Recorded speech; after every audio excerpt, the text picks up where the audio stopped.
The players have spoken. And some studios are listening. Lords of the Fallen.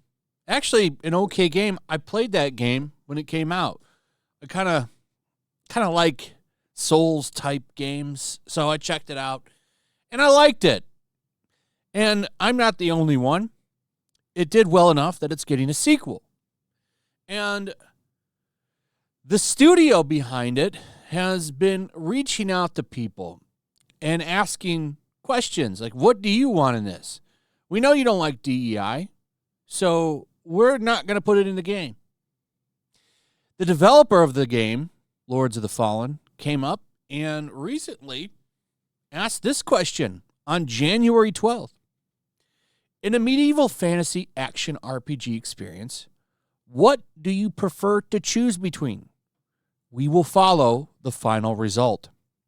Body type A, body type B, male or female, none of the above? Well, everybody overwhelmingly chose 88.1%.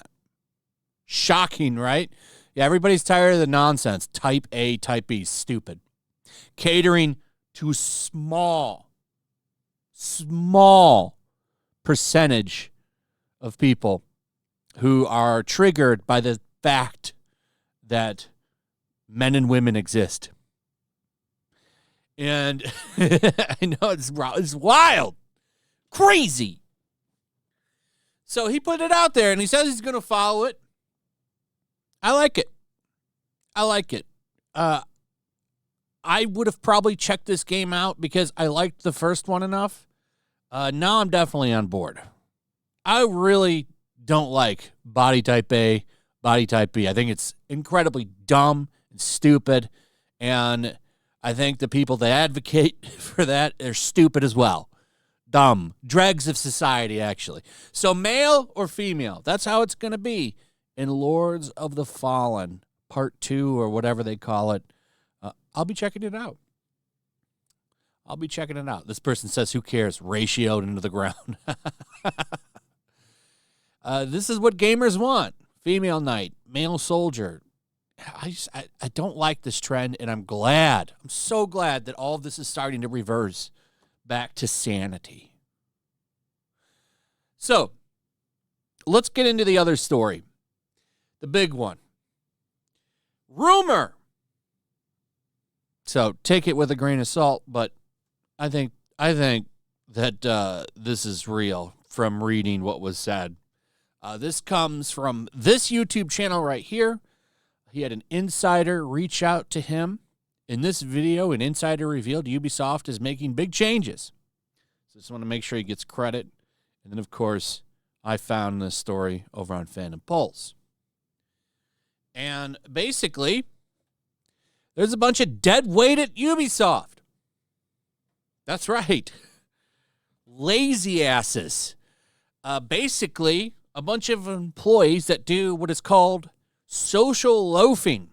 Now, that's when people put in less effort when working in a group than they would on their own. It can happen in group projects, sports teams, and the workplace. And most of the time, the people that are social loafers are woke as shit. And that's how he describes them. They're not good at actually making games, but they're damn good at pushing social change, which is a very valuable asset at Ubisoft, as I'm sure most of you by now are probably aware of. That's why Yusuke looks like George Floyd, because they made this change to the game when everything happened. What was it, back in 2020, 2021 when that happened? They wanted to incorporate him into the, they wanted to change the game because of him and because of what happened. And that's why there's a rumor. I say rumor because, right, we could all be seeing the wrong thing here, even though, in my opinion, he clearly kind of looks like him. Basically, it kind of lines up with all that shit that has already come out. So let's take a look at some of this. He shared, so basically, the way developers at Ubisoft is classed, according to this insider, is that you have the superstars. They are the best of the best, and they're incredibly good at what they do, and they're often also very well known. Now he says there's very few of these people left at Ubisoft. Most of them have already left and have found better positions at companies that is a lot better positioned within the market. I mean, that shouldn't be a surprise. That sounds pretty dead on. All of the good people are bouncing from these companies to either get a better spot at a company in a better position or to start their own stuff. Look at what the developers of that. There's a game that is all over the place yesterday. Dawnwalker. Now, the guy, I think that's the name of it, right? Yeah, this is it. These are the guys behind a bunch of former developers of Witcher 3. They left CD Projekt Red, and they're doing their own thing. I liked the look of this game, by the way. It'll probably be really good. We'll see. But those guys bounce. They're doing their own thing now. They're like, see ya, we don't need your shit. We'll just go do our own game. So a lot of those people that are rock stars and making games, they're bouncing to do their own thing, to go make their own money.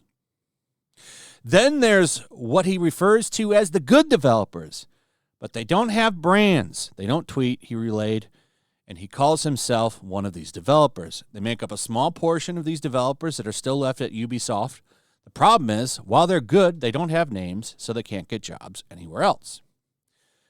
This is what that insider describes himself as one of the good ones, but he doesn't tweet. These are the people at the end of the day that I really feel sorry for because they're just trying to work, make their money, live their lives, and then you've got these fucking clowns that ruin the name of a studio, ruin a game because they're out there being asses to all the gamers, saying they want to punch gamers, like that lore designer that works for CD Projekt Red that wants to punch and fight gamers and calls them trash. That guy's a social loafer. And he's ruining the image of a lot of the stuff over at CD Projekt Red by being a clown. Funny, I saw the CEO of CD Projekt Red out there yesterday basically lying again, saying that his company isn't doing this or that or something about Sweet Baby, and everyone's calling him out again. Like, dude, man, the receipts are out there. Who are you trying to fool? And here's the good part here. And then the vast majority of developers is what he calls dead weight. They don't know how to do anything, no matter what you give them. They're pretty much always doing it wrong. But what they are good at is social change, pushing social change. So basically, if you can't do the job the way you were hired for, make sure that you become a political activist, is what I took from that, he declared. He didn't even talk about the DEI stuff with these guys. Just apparently they make working for Ubisoft very, very, very difficult. Of course they do. All they do is cause problems. That's why when you look at the effects of the social loafer, reduced productivity, decreased morale, increased turnover, credit taking.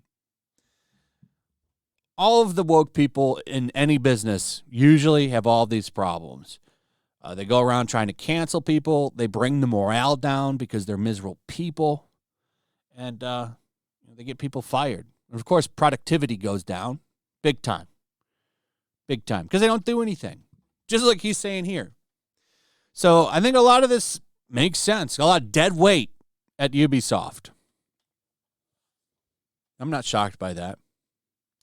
Not shocked by that at all. From there, he shared that his original insider, as well as another, detailed how Ubisoft's video game development processes are all bogged down in administration and bureaucratic meetings. Basically, a bunch of meetings, games by committee, which is what we saw with Concord. We heard about that, remember? When all that shit came out from Colin Moriarty, talking about how basically all the characters were designed by committee and stuff. It's the same shit here. And that's where all those social advocates shine.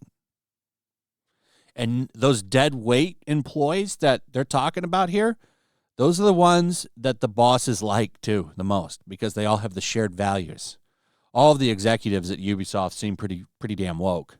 So those are the ones that are going out to lunch. And all the good ones, they're treated like slaves and pieces of shit and expendable.